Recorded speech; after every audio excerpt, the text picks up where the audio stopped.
Hi there. Welcome to my stream of deconstructing Fatboy Slim's Praise You. I don't often stream that. I don't stream very often, so let me know in the comments if anything sounds off with the sounds or if anything is off with the video, if you don't mind. So the reason I've done any of these live deconstructions in the past is to really get into the nitty-gritty of the samples and how they were sampled, or how I would sample them anyway, to reconstruct these songs. So anyway, let's start off by taking a listen to Praise You.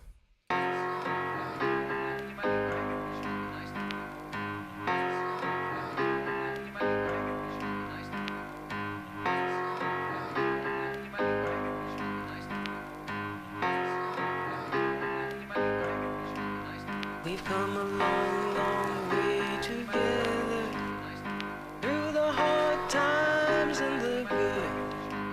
I have to celebrate you, baby. I have to praise you like I should.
So let's start off with that piano sample.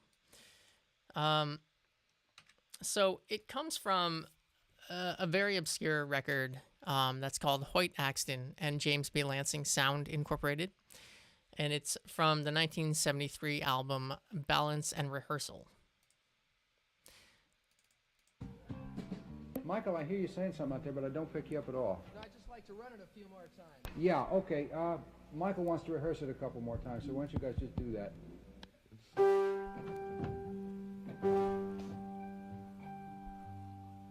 That's Langhorne for you once you get this tune. Hey, Ken. Nice to see you.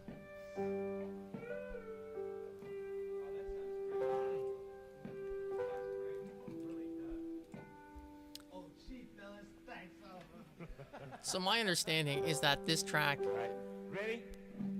All right. How we starting this thing off? was recorded by JBL, 29, 44, 65. Hup, hup, hup. as in like the stereo maker, speaker maker, to demonstrate, I guess, their speakers or headphones, their ability, I don't know, just to demonstrate if they were good or not. And that's what this recording is Hoyt Axton and his band rehearsing. Michael, right there on that one, we go through the whole tune, and that, I think that's the first time that there are four. Yeah, four. Four. Doom, down, That's where they're stopping, right? and the lyric is, might keep your fantastic ball. And so that's the sample right there, obviously. So, honest question for anyone out there watching this. Did you ever notice the talking in the background of at the beginning of Praise You?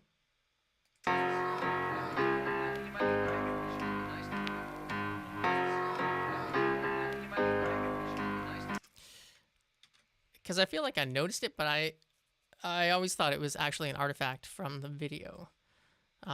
Just people talking in the background. But it's amazing to think that, you know, if the guitarist had just strummed his guitar at the wrong time, or the drummer had hit his snare at the wrong time, that this sample would be completely ruined and this song never would have happened. So anyway, first of all, let's find the left or right channel. That's your stoppage, right? So that's the left channel. And there's obviously the sample that we want. Now, the funny thing about this track too is that it's actually out of tune. It's in between semitones.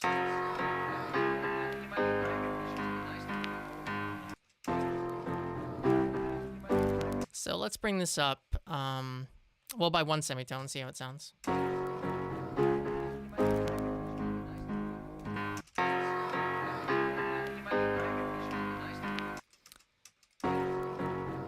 And now it's sharp. So I think it's around half a semitone up or down, depending on the way you hear it.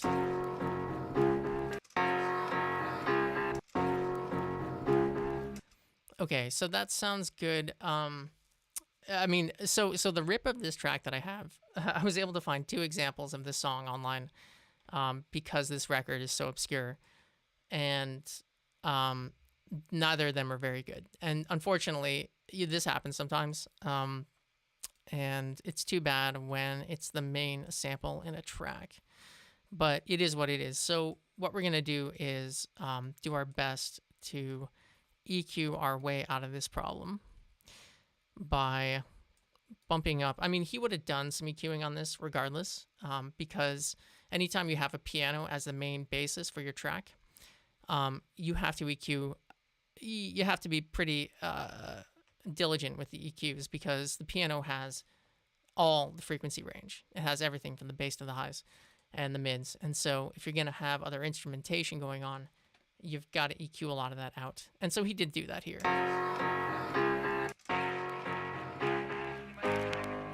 So that's with the EQ I just put on.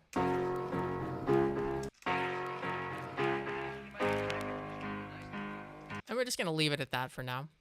We might compress this in a minute too. Now, the other thing we're going to do is to match up the transients with his, because it's in tune now. Okay, so we'll start there.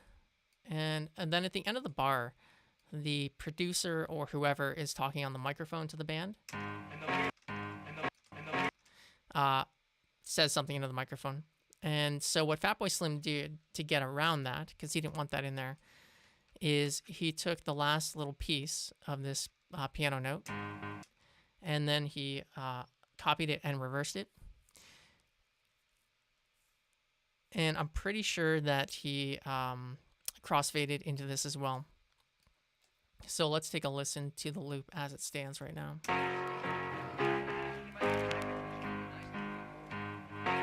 So you can hear that there.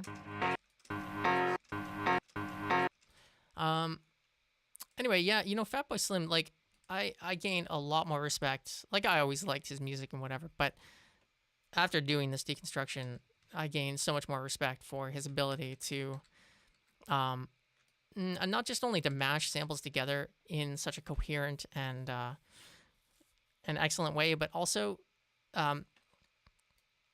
his, he reminds me of DJ Shadow in the care that he took with the tracks. He didn't cut any corners whatsoever, and DJ Shadow almost never cuts any corners. And, you know, it's one of the things that makes these producers so darn good. So, okay, so we have our piano sample, insofar as I can get the piano sample. Maybe the next one we should work on is the vocal.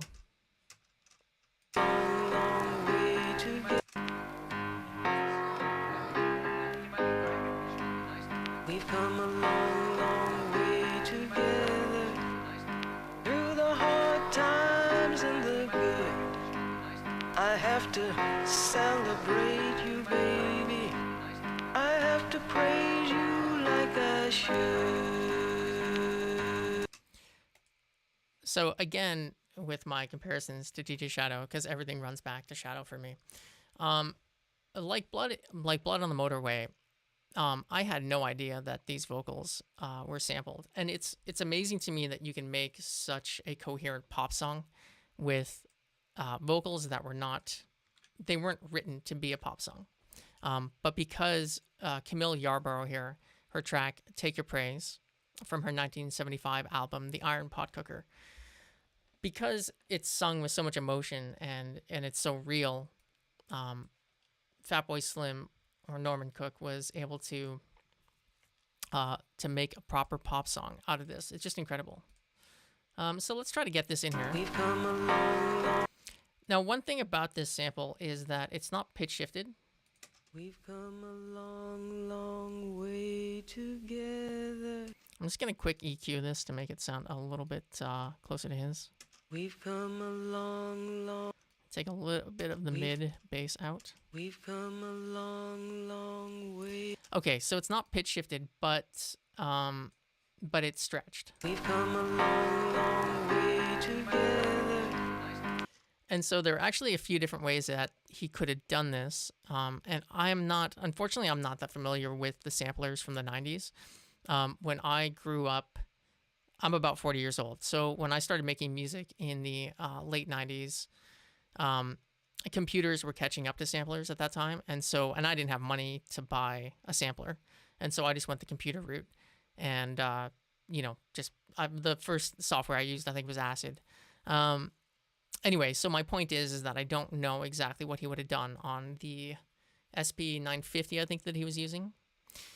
But what we can do here is probably similar, or he might have done some clever crossfading. It's difficult to say. But what we're going to do is I'm going to consolidate this track. You can just warp it, but this is what I like to do. And then I'm going to change the algorithm on the warping to complex, and then that's how I'm going to change the speed of this sample. We've come So let's put that with the piano. We've come along. We've come. We've come. We've come. We've come. I'll get it, don't worry. We've come a long, long way. We've come a long, long way together. We've come a long, long way together. We've come a long, long way together. Through. We've come a long, long way. So you can see down here with the BPM that I'm either slowing it down or speeding it up. And so that's how I'm matching it with the piano. We've come a long, long way together. Through the hard times and the good. I have to. And so we're still going to have to come in and move things around a little bit. I have to celebrate you, baby. Good.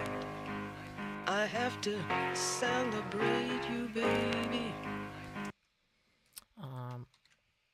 But it's remarkable how well the vocals match once you do the compression with the time, how well they match with the piano. I have to celebrate you, baby. I have to praise you like I have to praise you like I should. And so one other note I'll make here with the vocals, because there's a lot of static in between her phrases here. Baby. I noticed that he would have had a noise gate on it, but I'm just going to manually do this because otherwise you just hear that static. And I'm not a huge fan of necessarily taking out the static in stuff like this because you can hear it in his track. Because the other point I'll make here is that the vocals are also compressed a little bit, as you would just do with vocals. We've come a long, long way together. Through the hard times and the good. I have to celebrate you, baby. But anyway, you can hear when the hiss is in and when it's out.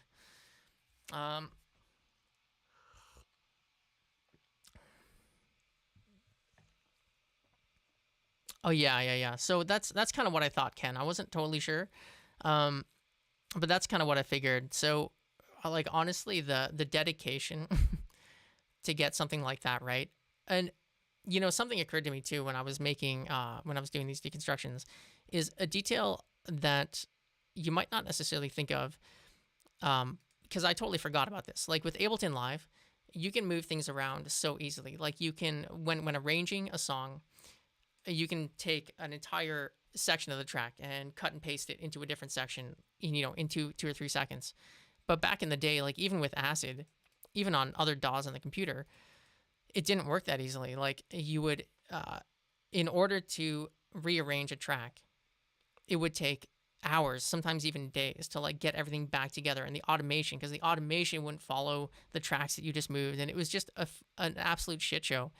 And the fact that he did this on the samplers, and like it's such a coherent pop song, which means that he must have rearranged things as he's arranging this track. He must have rearranged things all the time, which means that this track must have taken him forever to put together. Anyway, it honestly is amazing. I have so much more respect for Fatboy Slim. We've come a long, long way together, through the hard times and the good. I have to celebrate you, baby. I have to praise you like I should. And then, again, I'm not going to take all the time to do this because I'd be here all day. But what he did with the voice here is pretty clever. He just looped this around, but I think it's not quite on beat either. I think he took like a large piece like this. Let's see. No, that's too small. But it's something along those lines, maybe. But it's not quite even. That's the thing I like about it. Yeah, that's what it is. And then in order to smooth it out, he would have been like crossfading from one sample into another. And honestly, like just this part, I mean, who knows how long this would have taken him. Because even on the DAW, like I'm going to copy and paste this out, but like, you know, this could take some time. And it's not going to sound nearly as good as his because I'm not going to take all the time to do it. But you get kind of the idea.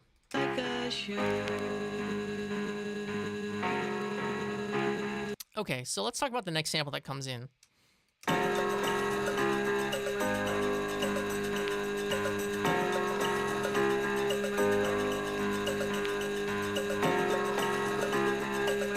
And so those are two rhythm tracks. The one is the bongos, and the other one is this tambourine, and I'm not totally sure what else is in there, to be honest with you. There's a tambourine, there's a tom. And that comes, whoops, that's not the track. That one comes from Rare Earth, and their track What I Say from 1971. And so I'll just play, a second of that.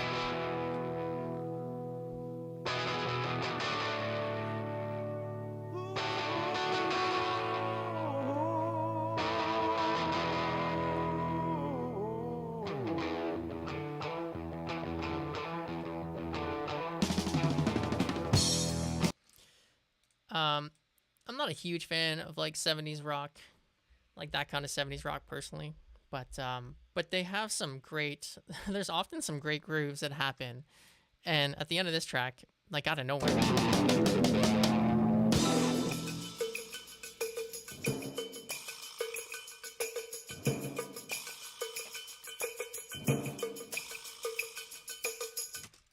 Like what the hell is that outro?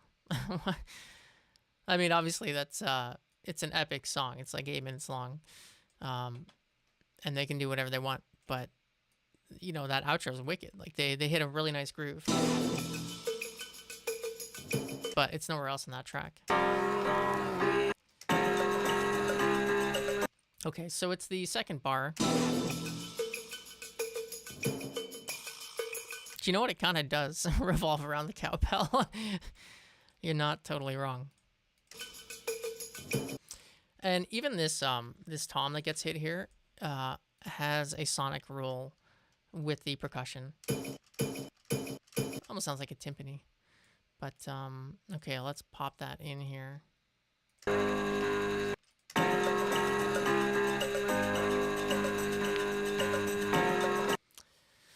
So like I said, it's the second bar.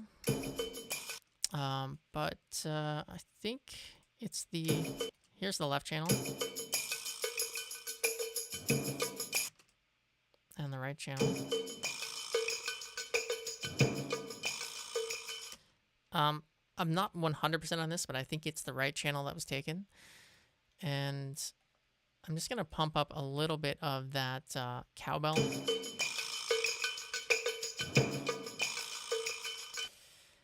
And what we're going to do is pitch shift it up until the transients kind of match with the rest of the track.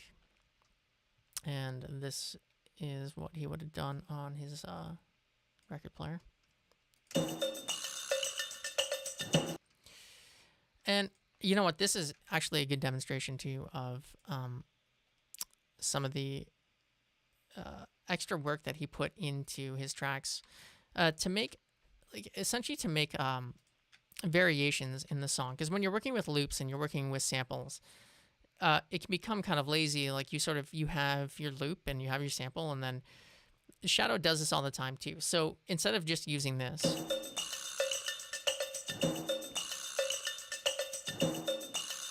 and looping that forever, what he did was this.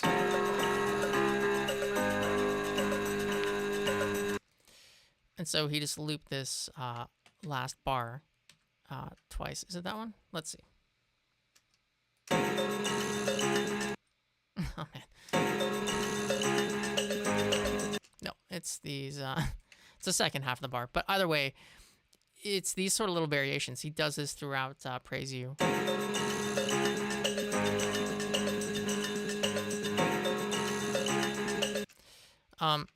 And I mean, like, that's not huge or anything. It's not like that's a super make or break. But it does make a difference when you're listening to a song that has loops, and it's something that every producer should do. It's almost like it's kind of like your it's like a topping on, like, it's something you would do afterwards. Like, you finish the track and then you come back and you change some things, you know.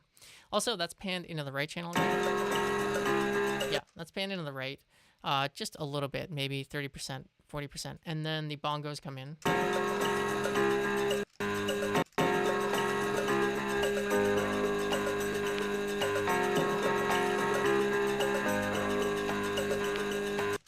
And in order to recreate those bongos, I actually do have some bongos here in the studio, but I'm not going to do that, I don't think. We're just going to make a MIDI loop of bongos. And so, like I said, this is when I do these live deconstructions, you know, it's the nitty grit. So if nobody wants to see me make these bongos, sorry about that. It's gonna happen. Anyway, let's get that rhythm down. Oh yeah. Bongos are somehow easily replicatable with samples. I mean, probably not amazing bongo playing, I'm sure. But for simple stuff like this, simple rhythms, it does the trick.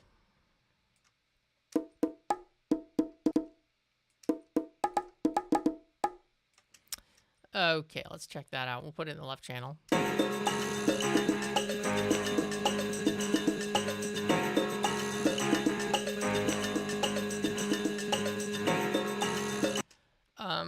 Yeah, that'll work as a placeholder.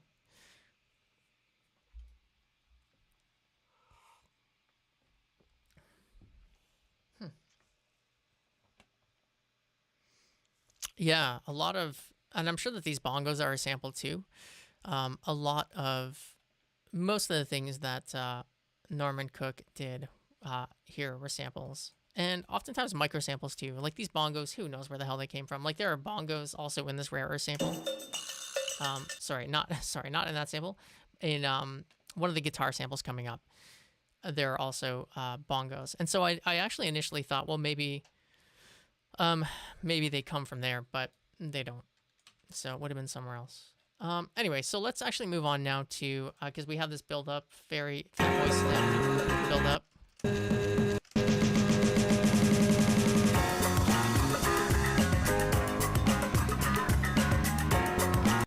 So let's talk about the drums, I guess. Actually, you know what? So one thing I'm not going to put you guys through, but I'm going to show you is, I'm pretty sure that he played the bass for this track, because it's obviously not a sample. This is a pop song, and if you want a proper bass line, you're going to have to play it more than likely, or do some clever fandangling. But this is certainly somebody playing the bass.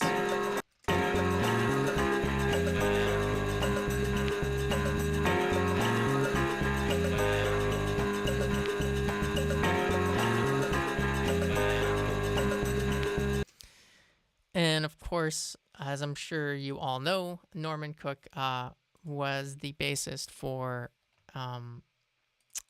the House Martins before he became Fatboy Slim, and so he knows his way around the bass. So I didn't read this anywhere.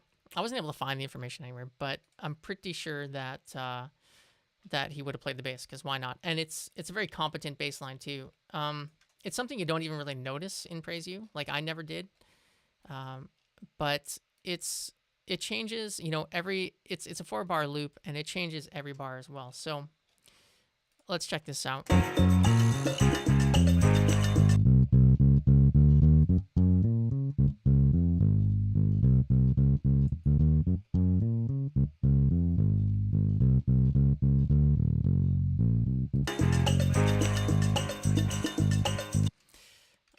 So I just recreated that with a MIDI bass. I could have also played it as well, but that would have taken me much longer. So yeah, so let's actually go now to the drums, if nobody minds. And they come from, well, here, let me just copy this on down. Whoops, not that. And they come from a band called Ruby, and their track is Running Back to Me from 1976.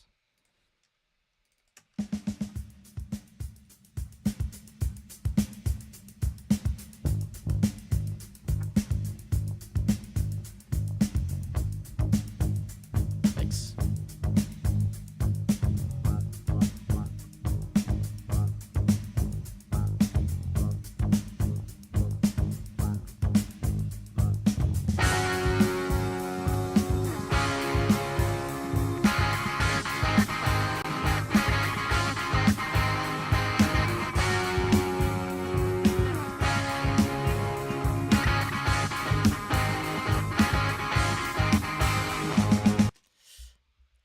Oh, so he did play the bass.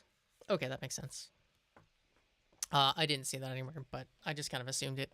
So yeah, again, this is you know, this is an interesting sample to me as well, because looking online for some rips of this track, every single one sounded different. And I don't know if it was the records that they were played on or whatever. I actually have an example here, so I'm gonna show you guys.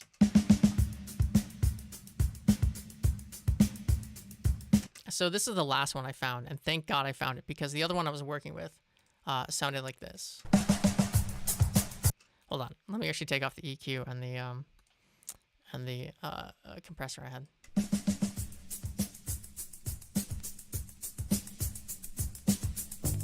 Okay, first of all, it's horribly compressed, but like this is a rough drum sound to begin with. But listen to that compared to the one that I have.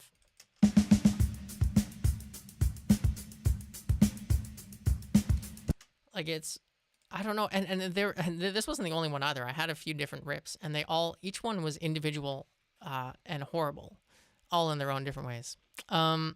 Let's go ahead and sample this. In fact, to the point where I know this is cited as the sample that Norman took, but I was like, there's no fucking way. Like it sounds so bad. Anyway, it's the second bar here, and I will say that from a drum engineering standpoint, and I've been engineering drums for a lot of years, this is a really, really rough loop. There's so much reverb, and it's not pleasant reverb. Like there's no reverb on the bass drum, but on every other element, it's just it's drowning in horrible reverb. Anyway, so what Fatboy Slim, like what he did with this loop, honestly, is very impressive, because like I said, it's not a very good loop you're starting off with. And what makes this loop special are the hi-hats. And that's why it was able to work so well in this track. For anyone out there, I don't know if you guys, anybody watching this, if you guys are drummers. Like I started off as a drummer, making music. And so I come at things from a very drum focused perspective. And I think in some ways it's been an advantage for me, because the drums are a difficult instrument to just pick up and play. Not that any instrument is easy to pick up and play, but the drums in particular, it takes some time. It's like violin or cello or something. It just takes time before you can make anything sound half decent on that instrument.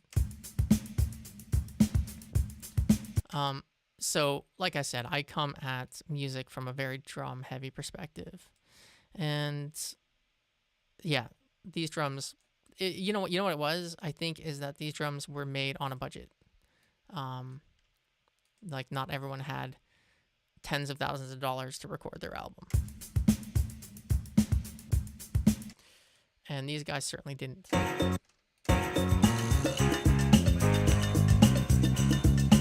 Okay, so we're going to turn down some of that percussion there. And what we're going to do, obviously, is we need the EQ on this particular drum is so important. So first of all, like any 70s drums, we're going to pump up the bass drum around 100 hertz. And then we are just going to surgically dismantle the lows and low mids because they are trash in this song. Or I shouldn't say in this song, in this drum beat. And then we need to bring up some of the highs to bring out some of those hi-hats. And actually, we need to figure out the left or the right channel here too.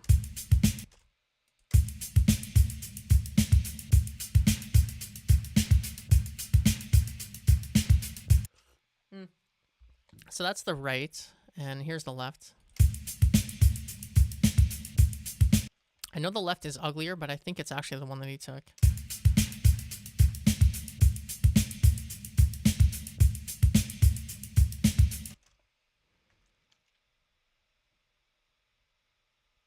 Oh, there you go.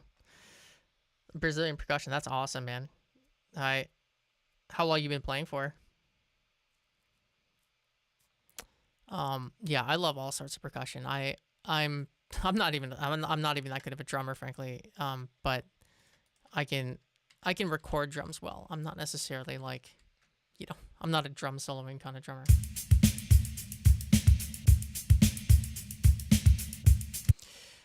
Okay, so let's throw this in with the rest of it and see how it sounds.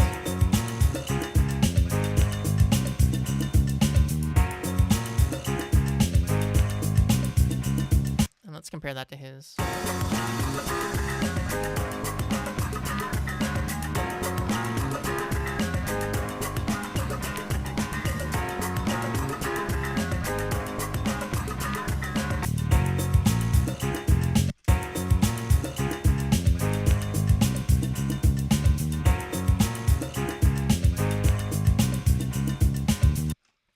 Okay, it's coming along pretty nicely. Now, the compression that he did on these drums, like, I'm not sure. Does anybody know out there actually who mixed this album? Because I can't imagine that Norman Cook was the final mix, did the final mix on the album, but I guess it's possible. But anyway, whoever mixed it did a great job. Really brought out the different rhythmic elements. And honestly, with the sample this bad, it's actually kind of hard to compress. Like, I'd be tempted to expand it.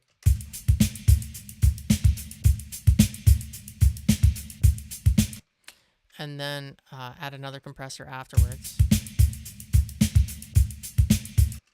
And I'm going to group these together. And we're going to add a utility to that group and bring down the volume a bit.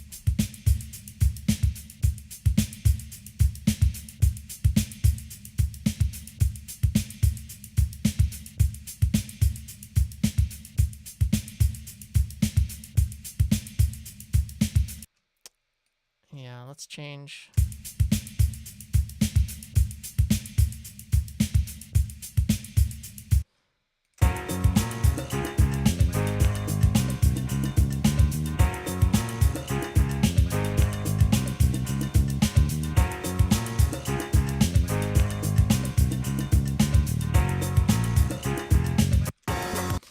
So another element,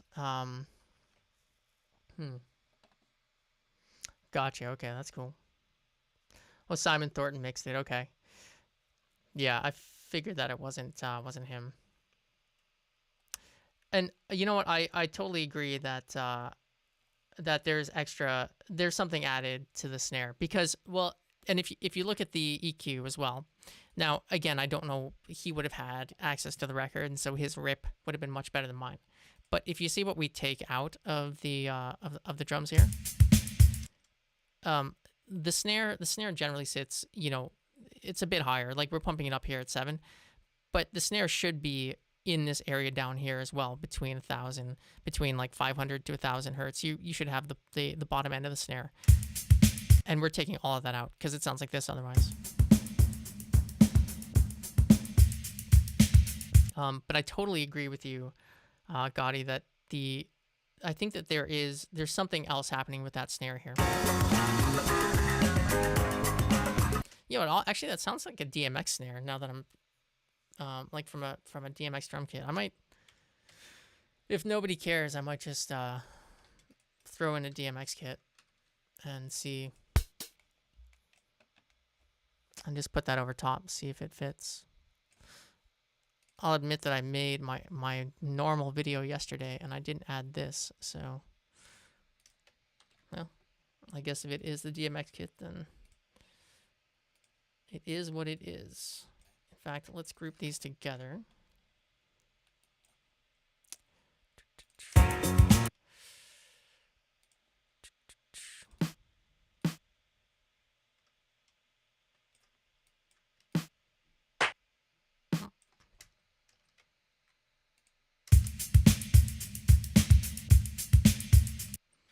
That didn't make any. Oh, it's on the.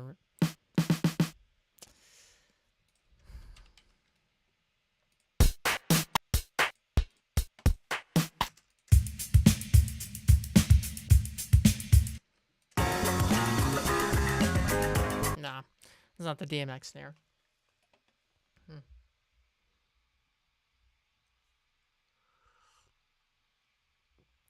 What? It looks like Norman Cook is watching this stream right now. Hi, how are you? No pressure there. Hey, Norman, quick question. What is the extra added detail to the snare when the drums come in?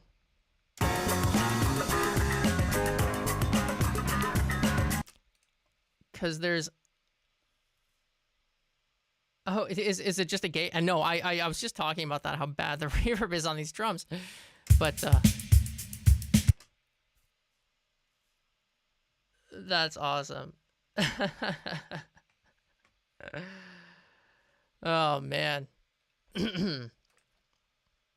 Yeah.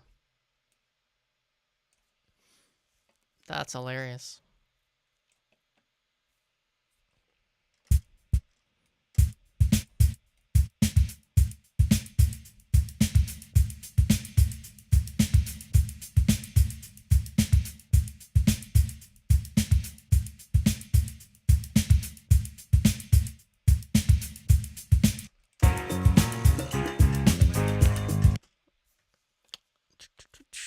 Well, you know what?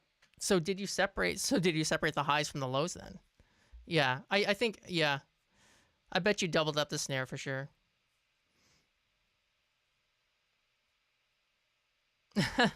By the way, for anybody watching this, Norman Cook, Fatboy Slim, is apparently checking out this stream right now. You always use 2 drum kits?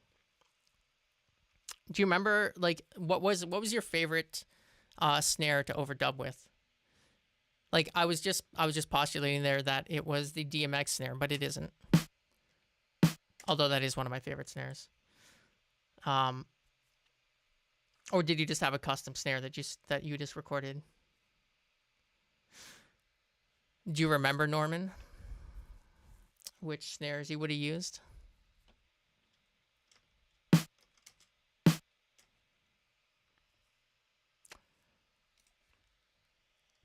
That's hilarious.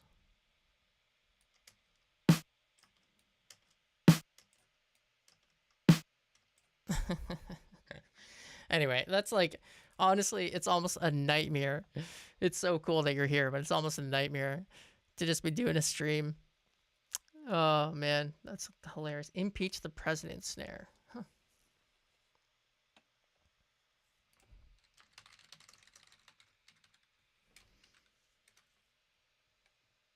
Hmm.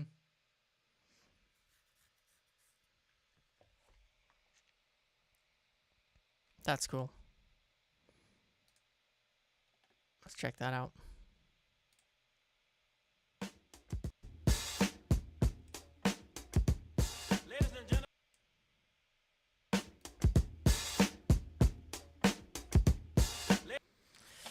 Okay, I'm just gonna quick sample that here.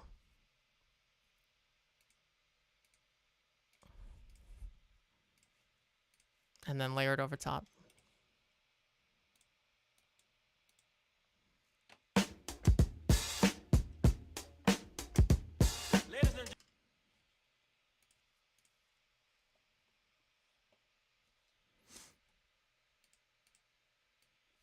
Man, I know I'm gonna waste this opportunity because I have so many questions to ask.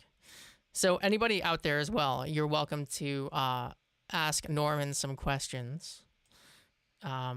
Please do.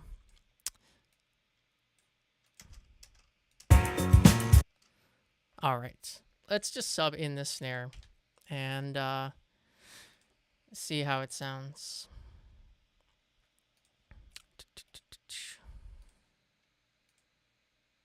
I mean, it doesn't sound like you use this one on this track necessarily, but I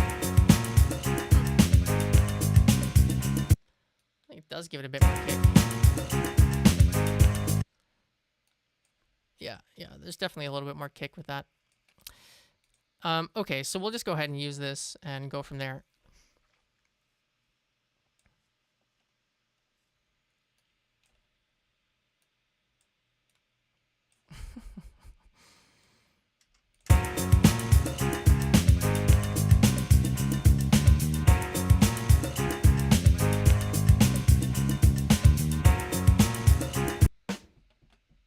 It's got a nice crack to it, that snare.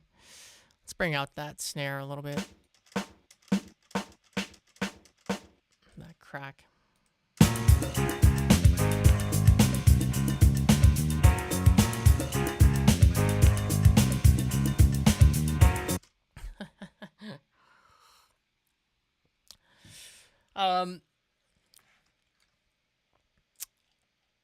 Yeah, okay, so I'm just totally distracted now. Let's move on to, so then the vocals come in, obviously, so let's throw those in.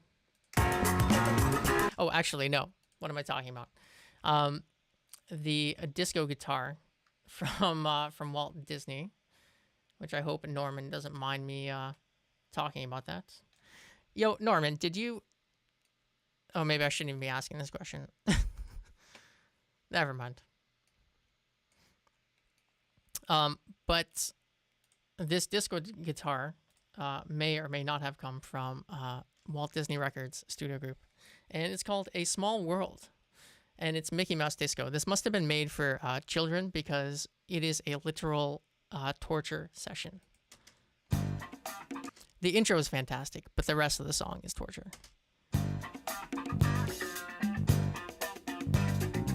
Oh, that's okay. Thanks, Norman.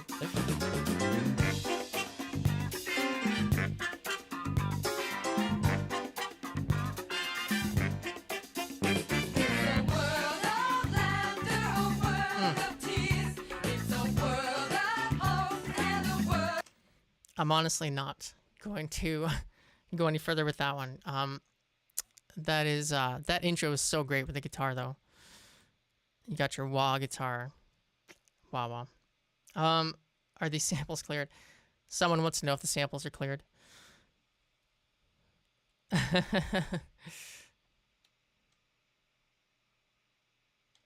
That's a good question.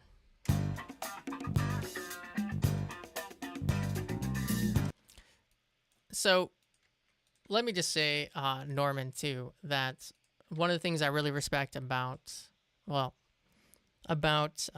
your production style is that you cut no corners. You know, when I was remaking this track, I was genuinely impressed with the lack of corner cutting and the amount of effort that you put into each one of these loops. It's really impressive for what it's worth. Okay, so we're going to speed this one up.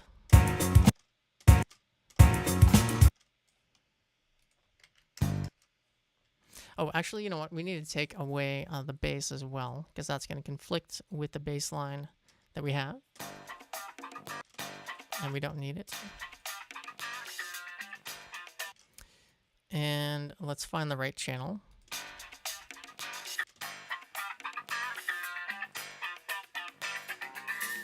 Okay, so it's the right channel, and Norman used every piece of this, and which is to say that the entire bar. So I think you repeated, if I'm not wrong, the first bit here, and then the second you say for the last bar, which is great. I mean, that's the kind of thing that I love. So Norman, who was your favorite DJ growing up? Like, did you have a favorite artist that you kind of built yourself around as far as like sampling was concerned, or did you just kind of learn this stuff all by yourself?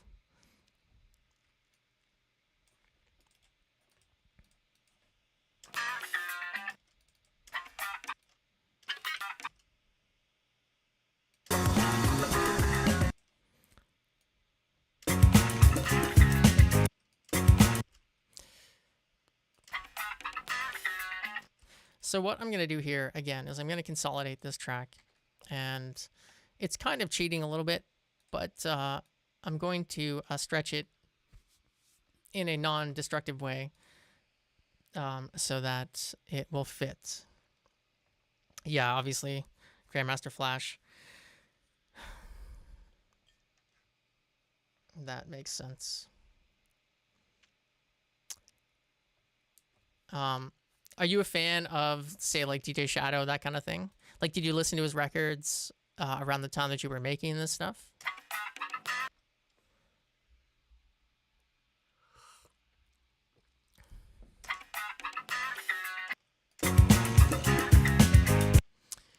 So that sounds pretty on to me.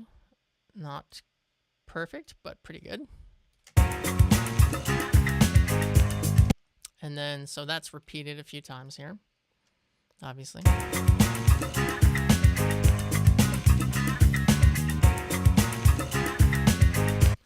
And then this last one here,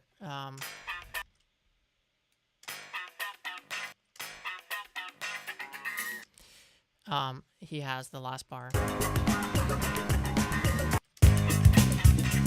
But again, I'm going to do this little cheat here. So what Norman would have had to do, I'm pretty sure he can tell us because he's in the chat, is he would have had to crossfade and like chop up and crossfade these samples together, I think, to make them fit.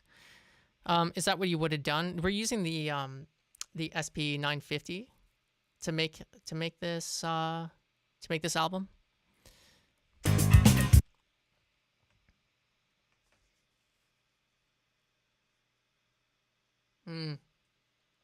Gotcha.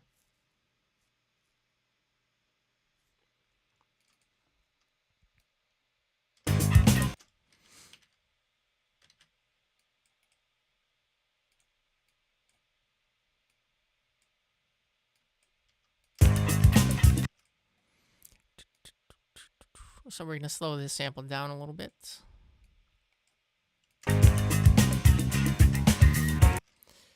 All right, so there's that excellent disco guitar. And we'll just loop that until the vocals come in, then he takes it out. No crossfading, okay.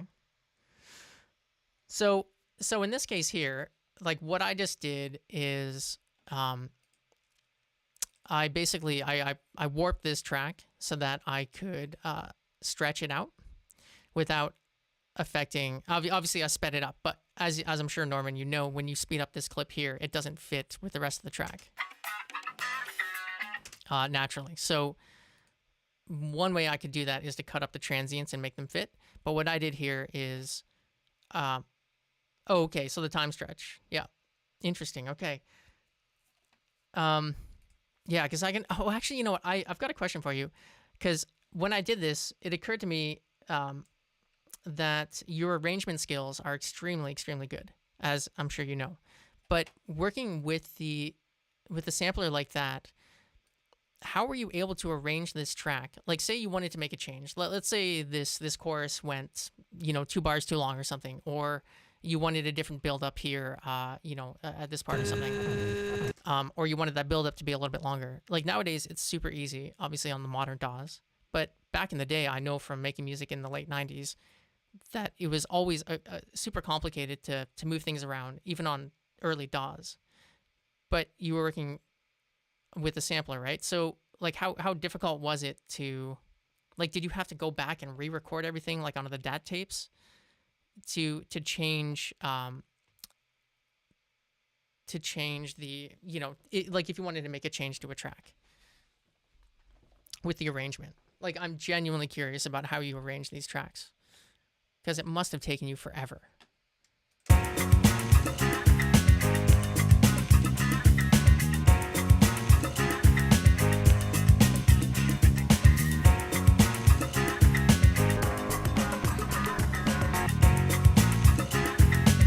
Okay, so we have our disco guitar while we wait for Norman to get back to us about arrangement, if he does.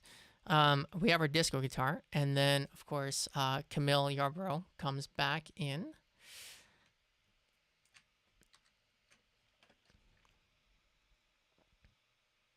Okay. Oh, I bet it. I can only imagine how long it would have taken. I have so much respect for the dedication to the craft, and especially I was thinking about this when I was doing this deconstruction, and I can't really think of another song that it uses samples so heavily, especially the vocals, and that would have been such a pop hit. I can't think of another pop hit that's based off of samples, where especially the main hook is a vocal sample. You ran it. Oh, you ran it very like. Did you ever use early trackers, like tracking software?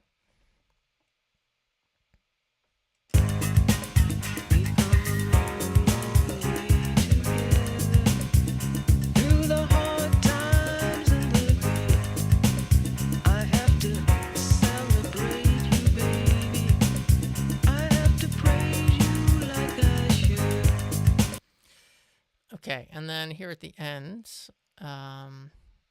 we have that that repeating praise you.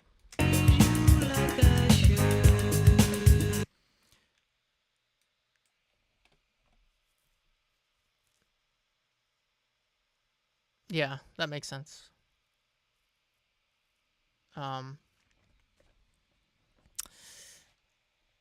Yeah, I just it just blows my mind. Like, so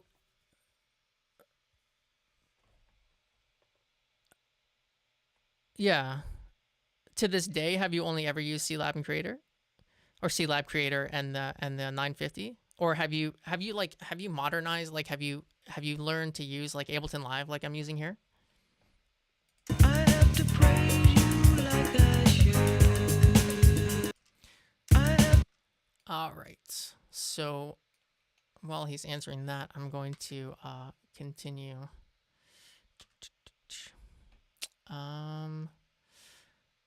So what's totally brilliant about this song too, if I may gush a little bit, is again, like, you have such a small sample pool to use, or pool of lyrics to use.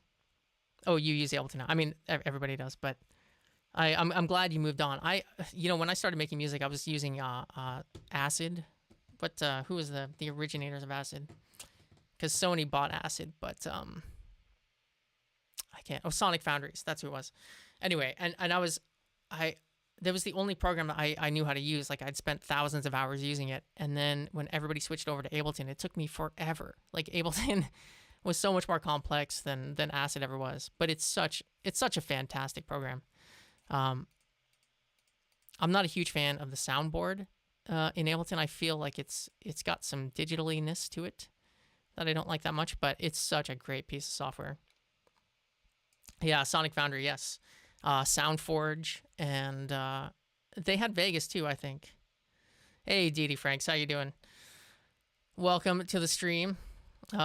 For anybody that's just checking out the stream, Norman Cook, aka Fatboy Slim, is watching this, which is insane. So, yeah, let's talk about. I still have Acid 4.0 on my laptop. You know, I just pulled out my old laptop too, and it has Acid on it as well, which is terrifying.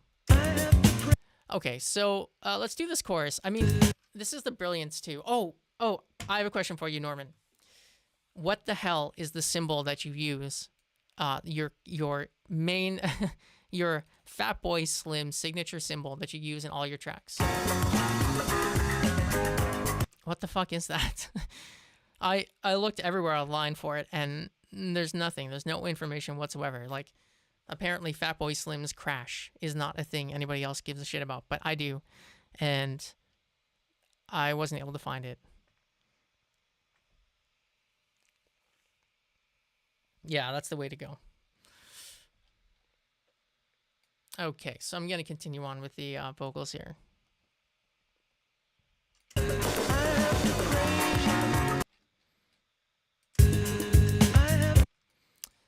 So we just got to get that in the right spot. So close. Okay, so a couple things change here, obviously. In fact, the bass changes a little bit for the chorus here. Oh man, even the bass in this track, I have questions about. Did you loop the bass? Like, did you loop the 4 bars? You know what? Actually, don't answer that yet. I want to know what the hell the crash is that you use on all of these tracks. That is so signature Fatboy Slim, if you don't mind. Okay, so what am I missing here? Something is going wrong on this track.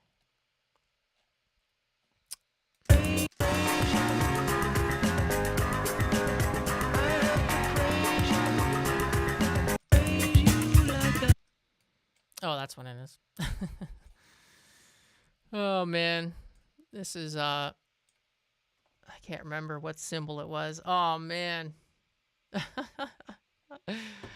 Shit. Yeah, that's the thing, like, about the symbol that you use, actually. It's more than just sustain. Like, what it has is, like, when I go to recreate this, I'm just gonna, look up let's just get, I don't even know. Oh my god, that's absolute trash. Let's find a symbol. Okay, we'll take this symbol here. That's got some nice sustain. Sorry about that. So what I don't know if you did this, or maybe this was the sample or whatever, but what I'm hearing is it's almost like an envelope. It's not just compression, because compression, you'd have the artifacts at the end of the symbol. It's too quiet. You'd hear the room too much, and you don't hear that with yours. And so what I'm hearing is basically like a ramp up of the volume manually, if that makes sense. And then it cuts off pretty abruptly. Let's take a listen to your symbol. Yeah, okay. So let's compare that. Yeah, it's something along those lines. It would have had to have been. Anyway, that's too bad, because I don't know if you know this, at least to me anyway. That was one of the identifying features of your music when I first heard it back in the late 90s, was that symbol. I don't know if that was for anybody else. Maybe I'm just a weirdo, but because it almost sounds like glass breaking or something. It doesn't even sound like a symbol. It's crazy.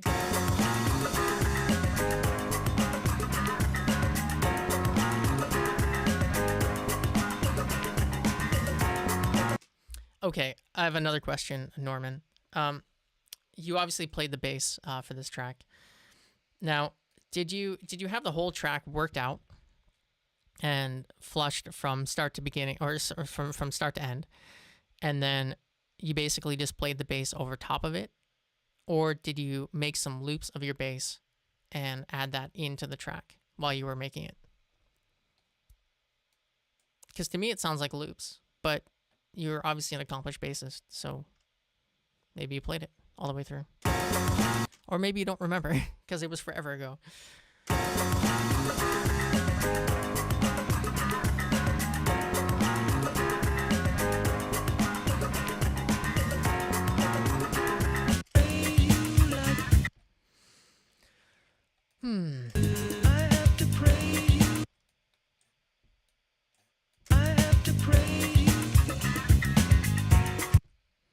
Oh, that's what's happened. The piano was gone. The piano was broken for some reason. All right. Celebrate you, baby. I have to praise you like I should. I have to praise you. Oh man, this is fantastic. It wasn't live bass. I played it. What? You played that? That's a MIDI bass? You're fucking kidding. It is not, dude.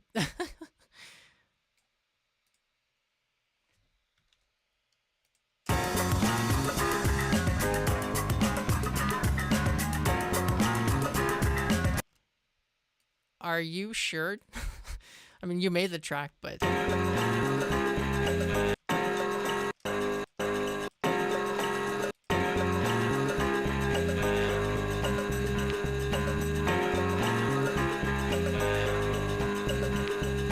I mean, so I recreated your bass doing that as well.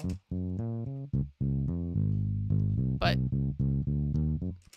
I made it sound like a real bass. Like, I'm assuming you would have used... What? What keyboard sound? Do you remember what keyboard sound you used? Like, it sounds like a pretty faithful replication of a bass, like of an acoustic, well, an electric bass.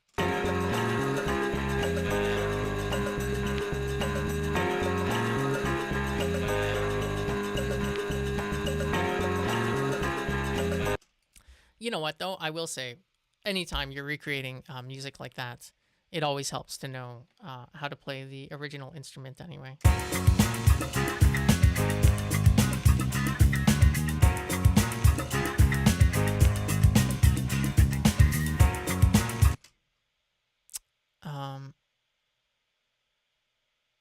Something just occurred to me, actually. Is the reason that this song out of tune, like with the piano, because you must have been fitting the piano with the vocal, and the vocal was out of tune. I always kind of wondered why this song was out of tune.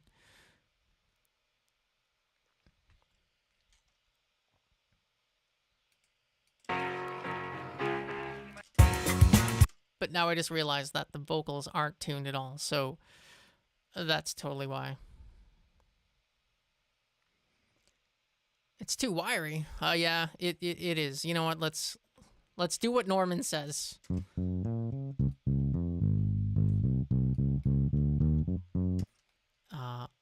Still too wiry.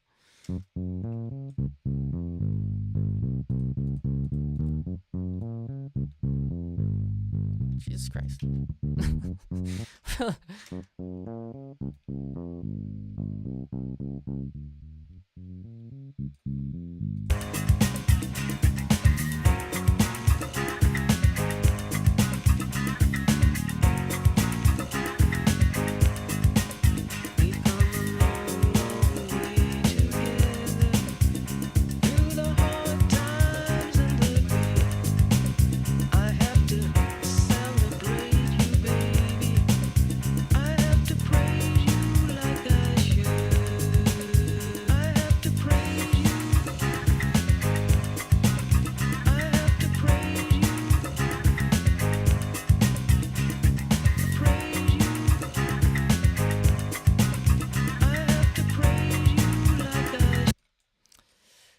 It's coming together.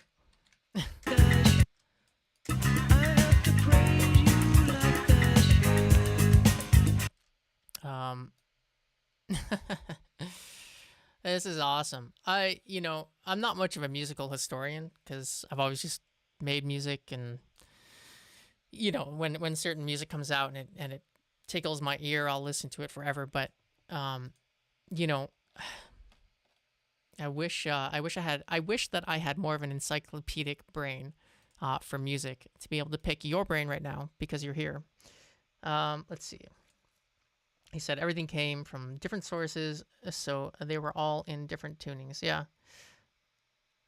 yeah, exactly. No, but it's interesting because I think so. Let's say that you had started with the piano sample that is in tune, or it would have been originally. Then you might have detuned um, Camille Yarborough, um, perhaps because you didn't tune the vocals at all. So anyway, it's just interesting to me. Because I've been doing a lot of these deconstructions with sample, music of, so of my youth and music that I love so much, and it's often out of tune. Not that I have far from perfect pitch, so it doesn't bother me. But oh man, I really appreciate that. Thank you so much. That means a lot. I mean, this is a weird day. I'm gonna remember this for a while. All right, so let's go to the next part here where Norman brings in another sample.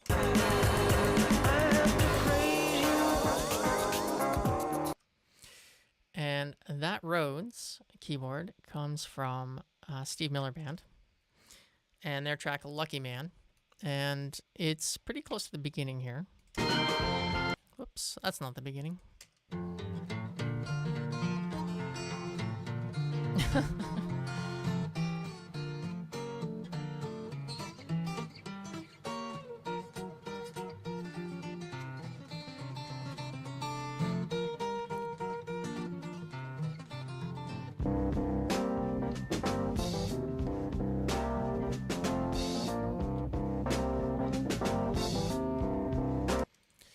And you know what? I think you're right about that. I think everything was tuned to her voice, which is so interesting. So you probably heard that first, maybe. And man, I love your dedication too, as well, to finding just obscure material.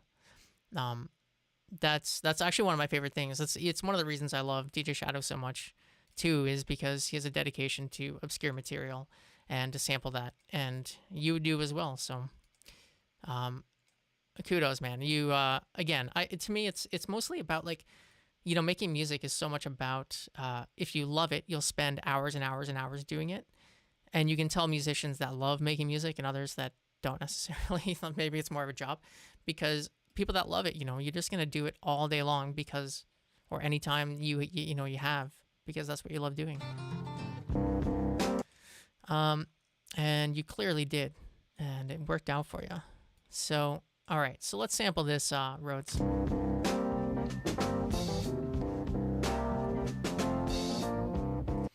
So it's the second bar here.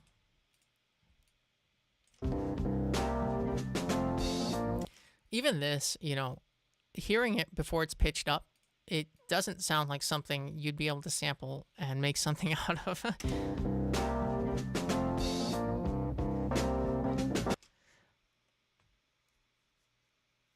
Oh no, of course, yeah, and I'm gonna do that here in a second. But that's what I mean, though, is like, I hear this sample, or I hear this track, and I don't hear something that would be sampled.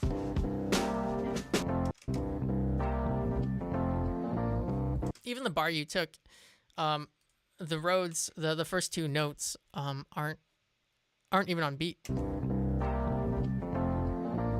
but you made it work. I mean, like, that's kind of the thing about it, like it takes a lot of work to make something really good. But anyway, let's see here. We're gonna move to when the drums come in here. I have to praise you.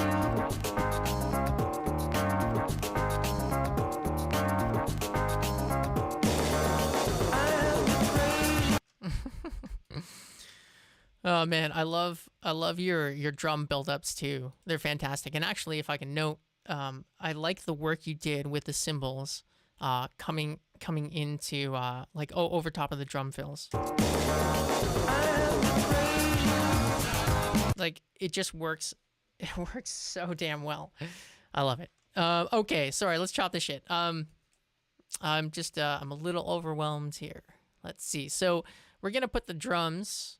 We're gonna put the drums over there. We have the bass. We're gonna need some of the vocals. This piano needs to come out. Okay.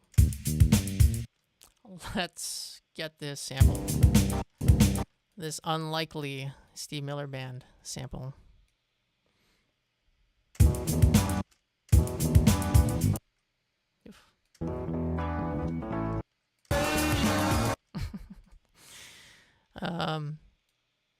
Whoops.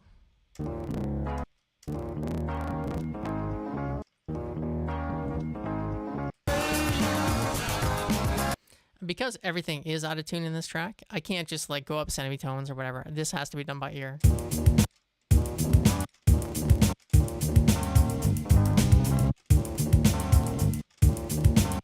That's so weird.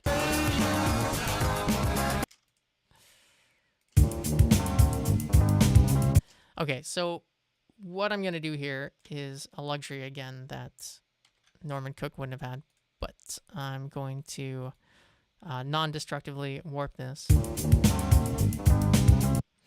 And we're going to have to EQ this as well, because I think I'm pretty sure that you took out all of that bass, or a lot of it. Yep. And we don't quite have the rhythm right at the beginning here because their keyboardist didn't quite hit that rhythm. So I'm just going to chop this up a little bit. Sorry, I'm pretty meticulous with these reconstructions. And, you know, this is such a rhythmic track that if you don't have the rhythm right on, it's just going to sound like garbs.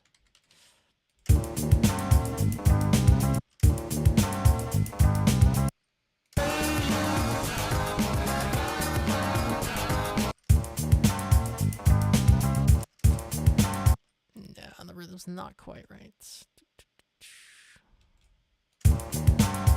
That's the one.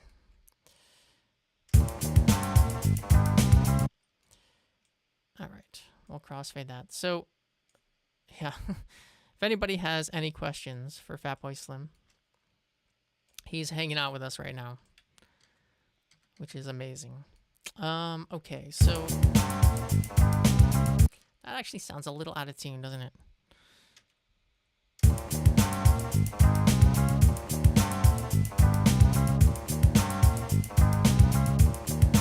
Okay, and then one of the best samples ever is the next one, and it comes from the theme song for Fat Albert. So let's check this out and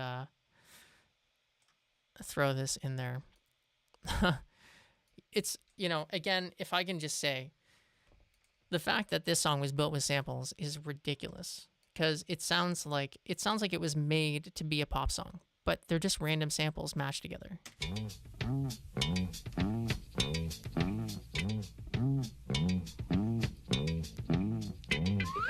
Hey, hey, hey, it's Fat Albert, and I'm gonna sing a song for you. And Bill's gonna show you a thing or two. You'll have some fun now with me and all the gang, learning from each other while we do our thing. Na, na, na, gonna have a good time. Hey, hey, hey. I mean, and it's only that one bar too, because then it fades out for, regrettably, Bill Cosby to come in and talk. This is Bill Cosby. So there's not even that much to work with here, but it's just so cool. Like, backup vocals like that, where you have like a full chorus of singers, used to be really common. But nowadays producers just play it really lazy, and it's much less common. Anyway, let's pop this in here. Let's speed it up a bit. Whoops. We're gonna have to. Oh my god, it sounds like a fucking mess.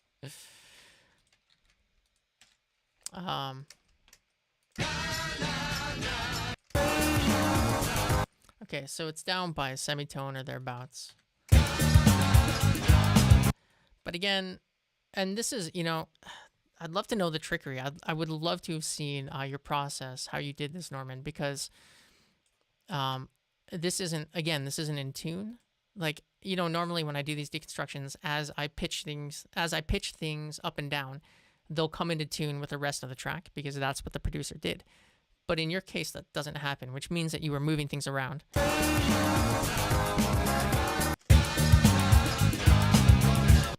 You see what I mean? And so, again, what I'm going to do is we're going to warp this, and I'm going to speed it up non-destructively. And then I think what you did here at the end is I think you repeated this bar. But let's see how that sounds.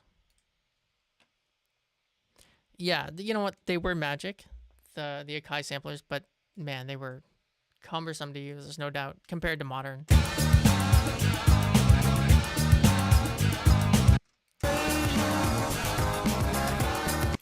Okay, so that's not quite repeated there. I have that wrong.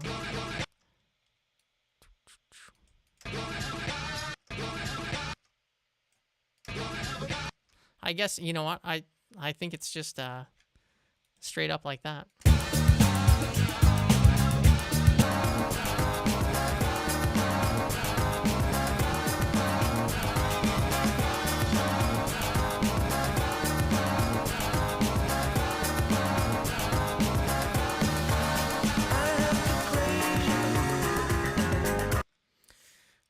Oh, I do have another question too, actually. So Norman says I would get it in tune first and then have to time stretch it to get it in time. Okay, so you know what? So you're actually doing the same thing that I'm doing here. It just would have taken you, I can only imagine, much longer on the SP950. But yeah, okay, that makes sense to me, because the alternative to that would be to do a lot of crossfading, which would be very time consuming. I don't even know if the 950 had that as an option. But anyway, that's such a fantastic sample. You would never know. You just never know that wasn't somebody that you commissioned to make this in a pop song.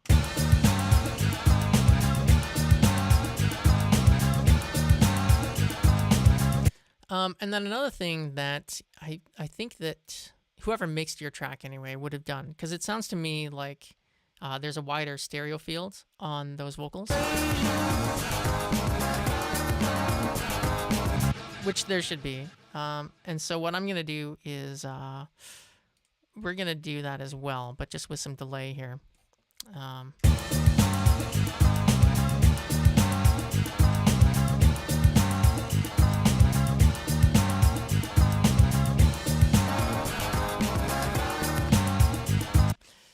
going to bring in some EQ as well.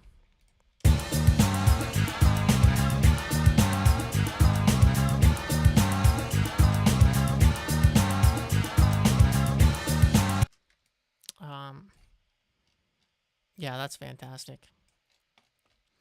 Now, the rest of this track, I think that more or less covers it, which makes me a bit sad now, because that's what I was planning on doing today, is doing this deconstruction. But now, yeah, I guess that's it, I suppose. Is there anything else that anybody would like to ask Norman? Or Norman, do you want to just hang out in the studio and jam? Man, that is really cool.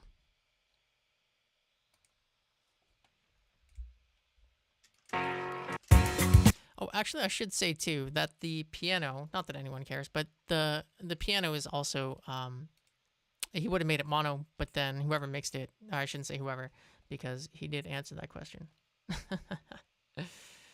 But the man who mixed it also made the piano a bit wider in the stereo field, which is what you would do on a pop song.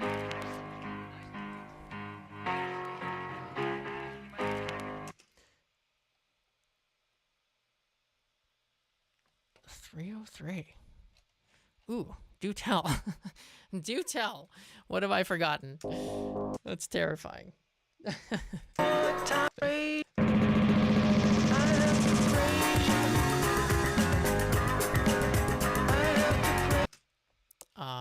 I have clearly forgotten something, but I didn't know. Perhaps I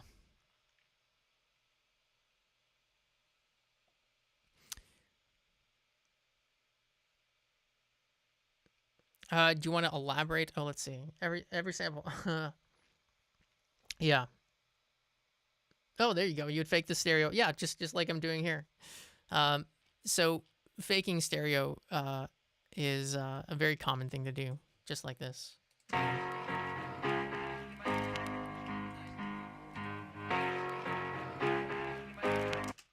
Because obviously we took the one channel. But actually, if you don't mind, what have I forgotten? What is the 303?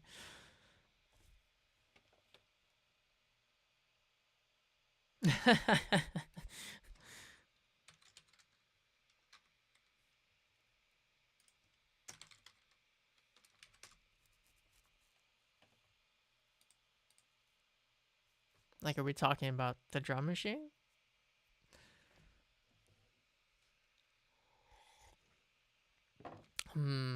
Oh, you know what? There probably is. Man.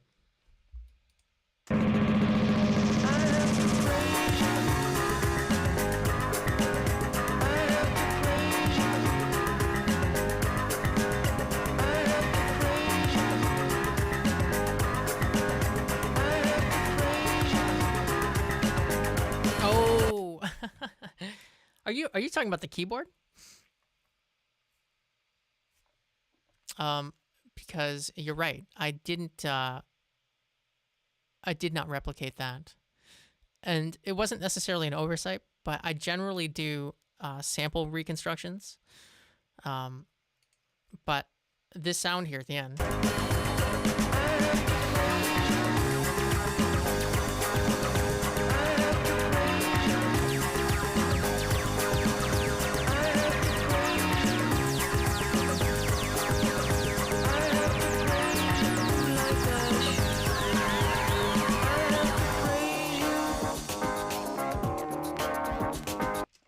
Yeah, that must be what he's talking about. I can only imagine.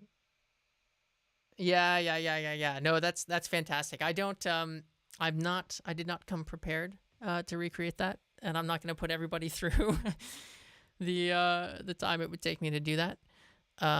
But you're right, that's a great element at the end. Yeah, it really is fantastic. You know, this song has so much groove to it. It's like every single element. Actually, you know what, Norman? Do you play the drums? Are you a drummer at all?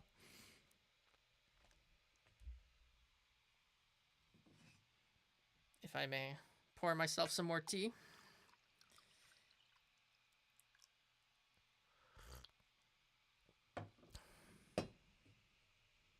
Yeah. we can live without it, but it is a shame. That is too bad.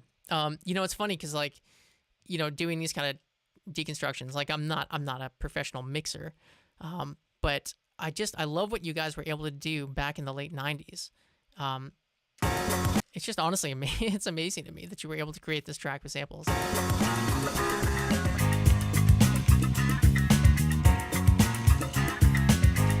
I do have a question, actually, another one. Okay, okay, but you never played like the drum kit. The bongos here, in the left channel.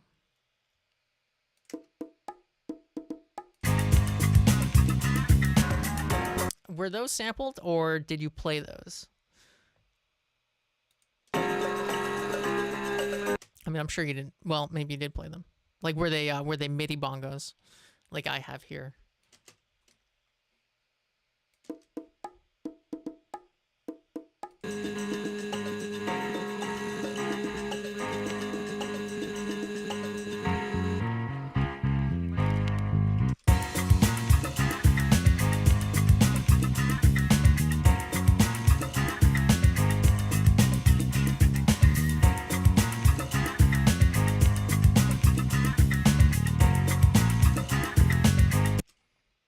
Congo loop off a record, yeah. Do you remember what record?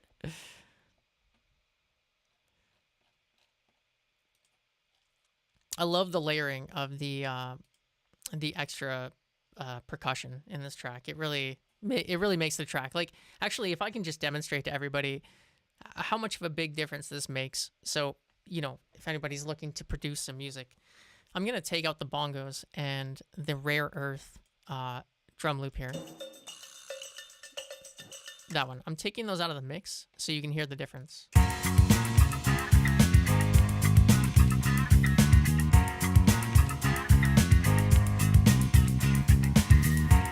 And I'm gonna put them back in.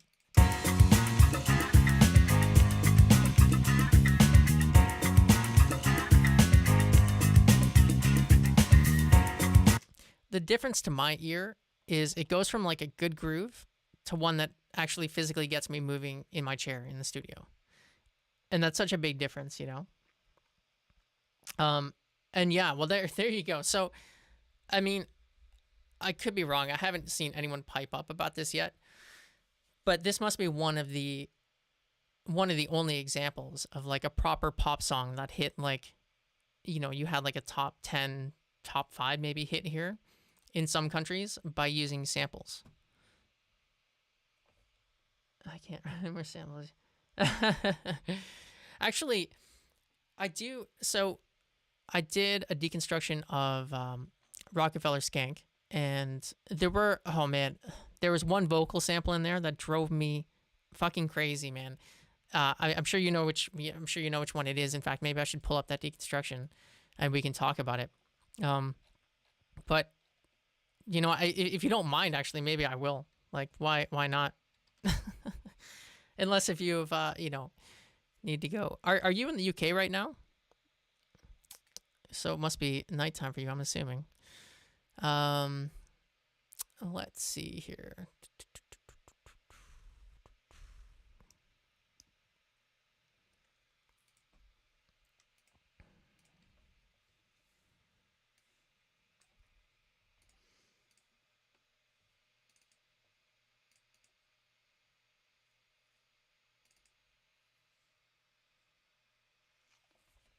Yeah, that's incredible, dude.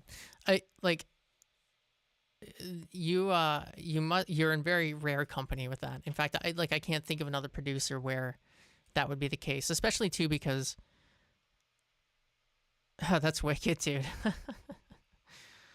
Okay.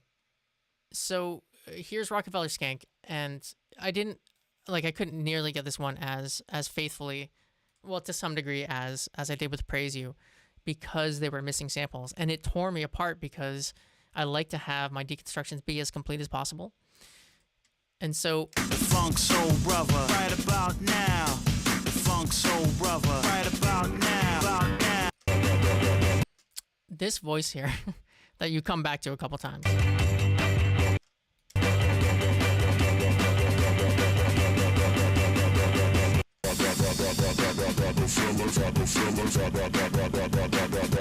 What the fuck is that? Do you know? Do you remember? Because I watched an interview with you where I think that you had mentioned that it wasn't something that you were inclined to talk about at the time. And I did my best to figure it out by like trying to reverse it, trying to pitch shift it up and down, and playing around with it to see if it was something that I could recognize. Because I figured it'd be something, I don't know, something maybe with like a cultural reference that people might recognize. But I would love to know that one. In the meantime, though. About now, the funk soul brother. Check it out now. The funk soul brother right right about now. The Funk Soul Brother. Check it out now. The Funk Soul Brother. Oh, this is such a good tune too.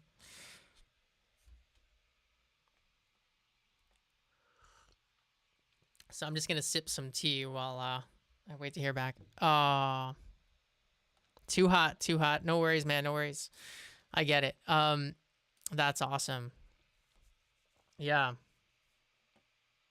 How do I DM you? Oh man. Yeah, the thing, it's a bit like I do appreciate how open Norman uses the samples here in a lot of cases, but if you're going to make interesting music like where he's making this sort of sound,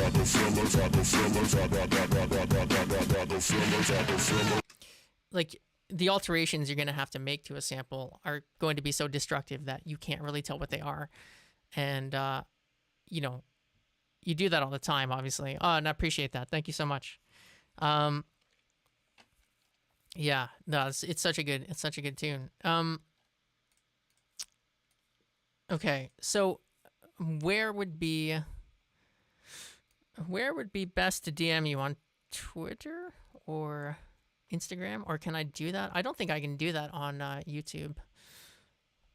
I'm not gonna lie. I'm not the king of social media. In fact, I absolutely hate social media.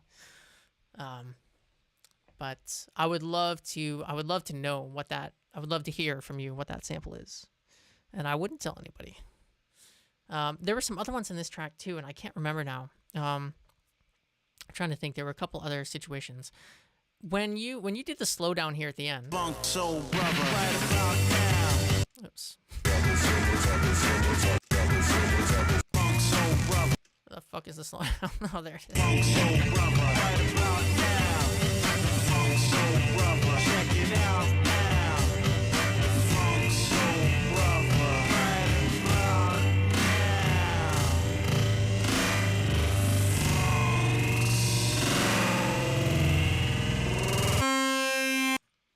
Oh, sorry about that, guys.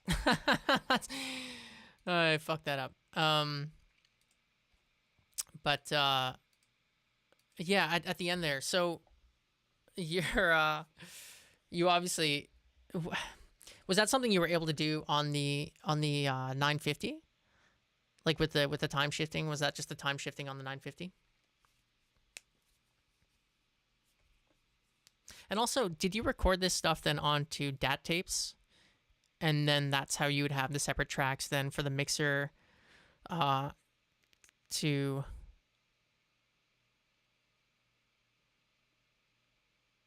Oh, you know what? That's actually a really good question, because you know what? Yeah, like the way that technology has it kind of, it's just every single day there's something new.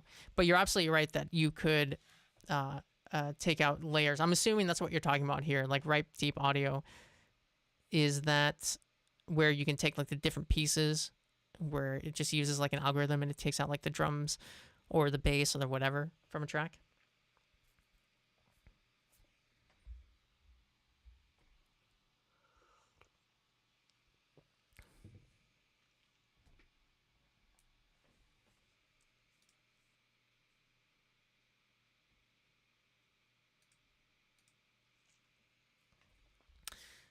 And for what it's worth, I haven't used that ever.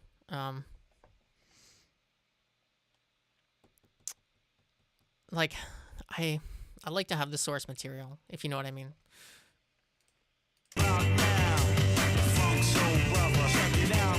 Oh, you know what? Even in this track, actually, I have questions about the drums. But you know what? All right, you told me one of your secrets, and that was this snare from Impeach the President. So maybe that's probably the snare that you put over top of this track, actually. So I'm just going to quickly sample that in and have a listen.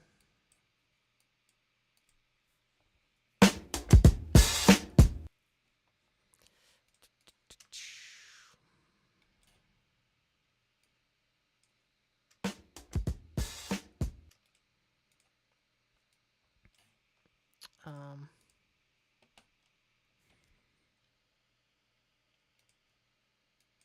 man, going back. The slowdown bit, you have to ask Simon. Oh, interesting. Yeah. Oh, really? That's so cool. I I like I really appreciate that um because it would have taken it would in my opinion it would have taken some courage to have put that slowdown in what is and what was a pop song anyway. Um because that was kind of unheard of at that time, to be honest. Even nowadays, I don't think most producers would dare do that or have their their stream numbers hurt. Um, I anyway, I like some of the chances you took on your mixes with stuff like that. Man, that's classic.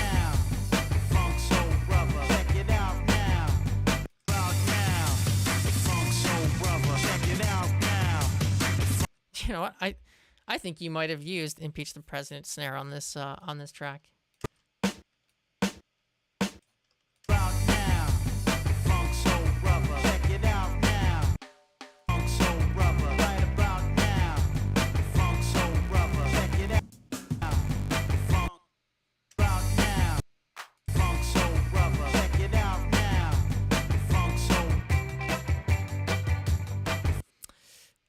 Yeah, because that gives it more pop, and yeah, I could be wrong, but it sounds right to me.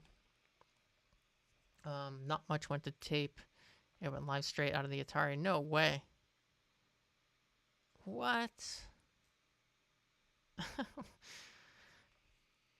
It went straight out of the Atari. So,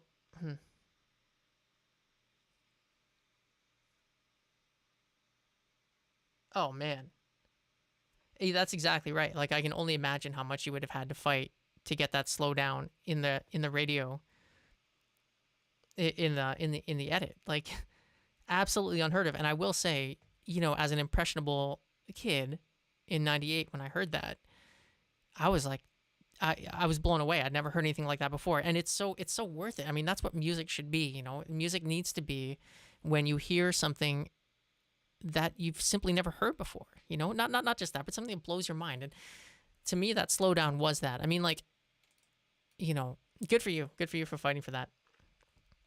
Yeah, that's really cool. So were you rendering down from the Atari? Did that render down into like its own proprietary like audio file, or was it a WAV file, or? But then, so you would have done the stems. You would have rendered down the stems from the Atari then for your mixer. Man, you know what I'd love to hear actually? Oh man, you should totally stream this, Norman. But I would love to hear the mixes from the Atari, straight from the Atari, before they were mixed by shoot, I forget his name. I'm so bad with names. Thornton, Simon Thornton. I would love to hear that because it would be so interesting to hear the difference between the final mix and what you were working on in the studio. That might not be for everybody, but I would like that.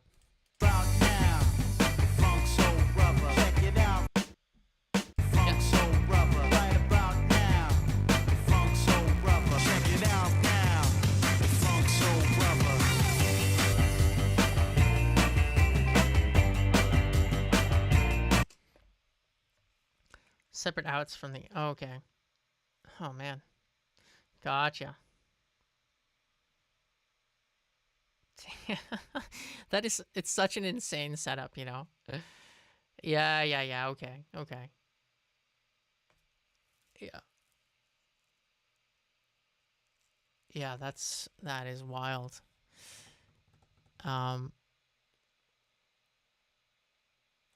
Yeah. That's very, very cool, man. The way that music used to be made is it's so much more accessible now. Like anybody can do this, and it's amazing to me. like the difference between when even when I started and when I started making music was when the real like the beginning of the democratization of music had begun, and like that's when, you know, an idiot with a slow Pentium computer like me could start making music, without having to spend thousands on a sampler. But anyway, and where it's come now, it's just full circle, man. It's crazy how far along music has come. About now. Now. Funk Soul Brother. Right about now. Funk. Oh man. So okay. So I am going to hit you up, Norman, because and you'll have to let me know what's okay and what's not. But I've got a couple more of your songs that I would really love to deconstruct. And there are a few samples here and there that that I'd just like to pick your brain about. And you know, if it's not okay for me to publish that, that's fine. I won't. But man, I'd love to know. Like your stuff is classic, dude. Like, you know, for a generation of people, like people around my age, like it was pretty important music. So, you know.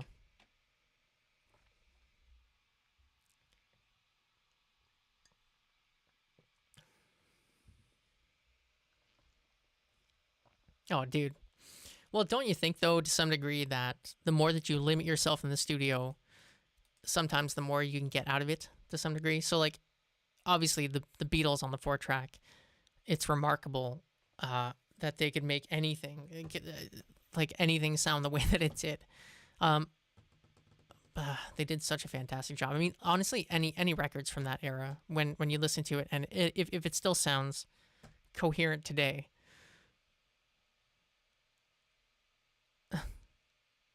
Okay, awesome. Listen, I really, really do appreciate that, and I am going to hit you up. And like I said, you know, I like to be meticulous with these things, and obviously I'll 100% respect.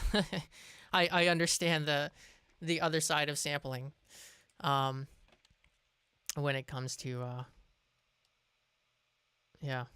when it comes to bring out this stuff. Yeah, you know what? Actually, that's a good point too. Actually, the Prodigy too, the things that he was doing back then as well. I mean, he was a lot more destructive with the samples, which makes the deconstructions much more difficult. But I really appreciate. You know, it's the same thing with Simon here too. It's the same thing. Like all around, just the way that the coherence of the music, given the technology of the time and the sampling of the time, and something so new, that's what makes it so special. It's so difficult to do. People don't understand that. People think it would have been easy, maybe, I don't know, or maybe they just don't think about it at all. But this shit was complicated. It was not easy. It was not simple. Like, listen to the drum layering going on here. So I've deconstructed this to which, insofar as I can. But listen to the complicated drum layering going on over top that Norman did.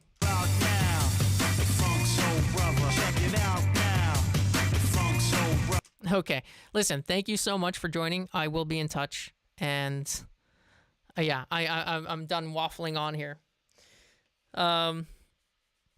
Hey, thanks so much, everyone, for watching. This is crazy. I honestly will never forget this. I really appreciate it, Norman. I appreciate everyone that dropped in. You know, I guess this will be. I'll just post this on the channel. I don't know if it will make any sense to anybody without the chat going on, but whatever. Who cares? That was wicked. I really, really appreciate it, Norman. Have a great night, and thanks everybody for dropping by and saying hi. This is awesome. I will do more streams in the near future, I promise. And I'm working on the video right now for Praise You. So I'm going to have that up, I think, on Tuesday. So we'll go from there. It might be Wednesday, though. Anyway, everybody have a great day, and I will see you all soon. Bye.